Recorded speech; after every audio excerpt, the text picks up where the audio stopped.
শ্রীমদ্ভগবদ্গীতার বঙ্গানুবাদ প্রথম অধ্যায় সৈন্য দর্শন শেষ অর্ধ অধ্যায়।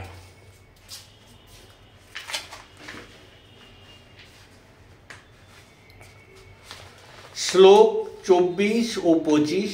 সঞ্জয় বলিলেন,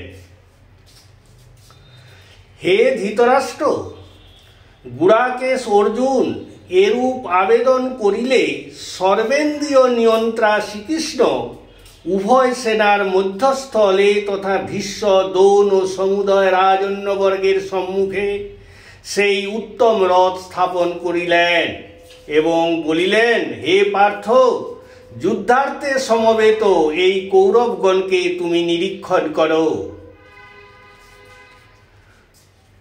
শ্লোক 26।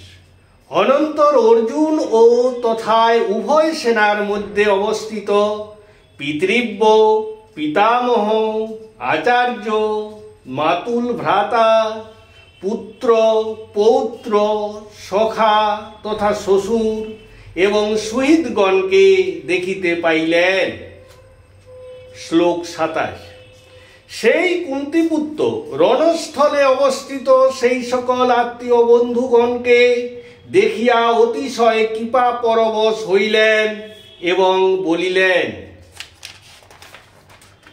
শ্লোক 28। হে কৃষ্ণ, যুদ্ধার্থী এই সকল স্বজনগণকে সমবেত দেখিয়া আমার শরীর অবসন্ন হইতেছে, আমার মুখ শুষ্ক হইতেছে। শ্লোক 29। আমার শরীরে কম্প হইতেছে, আমার শরীরের রোমহর্ষিত হইতেছে, হাত হইতে গান্ডীব ধনু খসিয়া পড়িতেছে, আমার দেহের চর্ম দগ্ধ হইতেছে। শ্লোক 30। হে শ্রীকৃষ্ণ, আমি আর অবস্থান করিতেও পারিতেছি না, আমার মন যেন ভ্রমিত হইতেছে। হে কেশব, আমি কেবল বিপরীত ভাব বিশিষ্ট দুর্লক্ষণ সমূহ দেখিতে পাইতেছি। শ্লোক 31। হে কৃষ্ণ, যুদ্ধে স্বজনকে বিনাশ করিয়া শ্রেষ্ঠতা দেখিতেছি না, আমি বিজয় আকাঙ্ক্ষা করি না, আমি রাজ্য এবং সুখও চাই না। শ্লোক 32, 33, 34। হে শ্রীকৃষ্ণ, যাহাদের জন্য আমাদের রাজ্য, ভোগ ও সুখ সকল আকাঙ্ক্ষিত, সেই সব আচার্য, পিতৃব্য, পুত্র এবং তদ্রূপ পিতামহ, মাতুল, শ্বশুর, পৌত্র, শালক ও কুটুম্বগণ ধন ও প্রাণ ত্যাগ স্বীকার করিয়া যুদ্ধে উপনীত হইয়াছেন। হে শ্রীকৃষ্ণ, আমাদের রাজ্যেই বা কি প্রয়োজন, ভোগ এবং জীবনেই বা কি প্রয়োজন ইহাদের ধন ও প্রাণ নাশ করিয়া? হে মধুসূদন, তাহাদের দ্বারায় হত হইলেও আমি ইহাদিগকে বধ করিতে ইচ্ছা করি না। শ্লোক 35। হে জনার্দন, পৃথিবীর রাজত্বের নিমিত্ত তথা ত্রিভুবনের রাজত্বের জন্য দুর্যোধনাদিকে বধ করিয়া আমাদের কি সুখ লাভ হইবে বুঝিতে পারিতেছি না। শ্লোক 36। হে মাধব, এই সকল আততায়ীকে বধ করিয়া আমরা পাপেরই আশ্রয় গ্রহণ করিব, সেই জন্য আমরা নিজ আত্মীয় দুর্যোধনাদিকে বধ করিতে পারি না। শ্লোক 37। স্বজনগণকে বধ করিয়া আমরা কাদের লইয়া কিংবা কি ধরনের সুখে সুখী হইব? শ্লোক 38।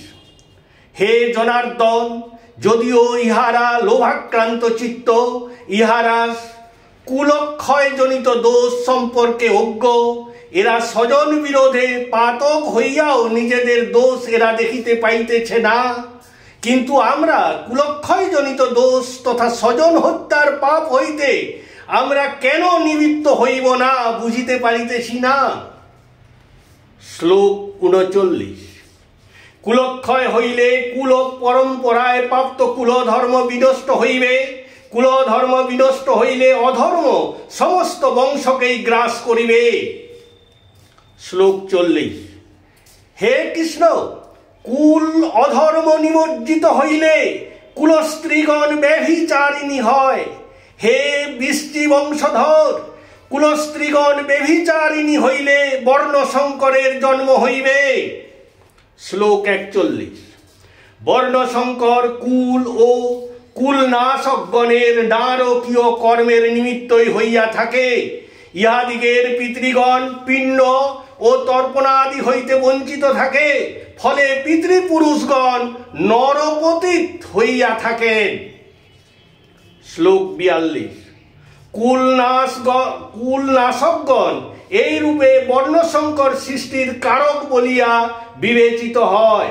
এদের দোষে সনাতন বর্ণ ধর্ম ও কুলধর্ম উচ্ছন্ন হইয়া যায়। শ্লোক 43।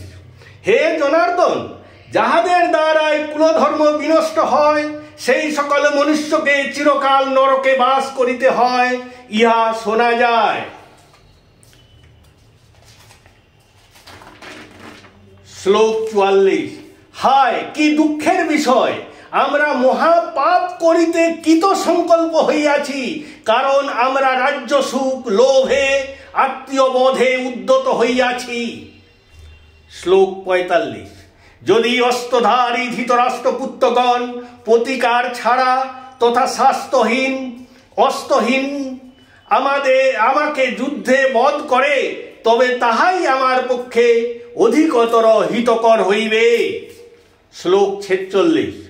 সঞ্জয় বলিলেন, অর্জুন এই সব কথা শ্রীকৃষ্ণকে বলিয়া যুদ্ধক্ষেত্রে স্বরের সহিত ধনু পরিত্যাগপূর্বক শোকাকুল চিত্ত হইয়া রথের উপর উপবিষ্ট হইলেন। প্রথম অধ্যায় বঙ্গানুবাদ সমাপ্ত। হরে কৃষ্ণ কৃষ্ণ কৃষ্ণ হরে হরে, হরে রাম রাম রাম হরে হরে।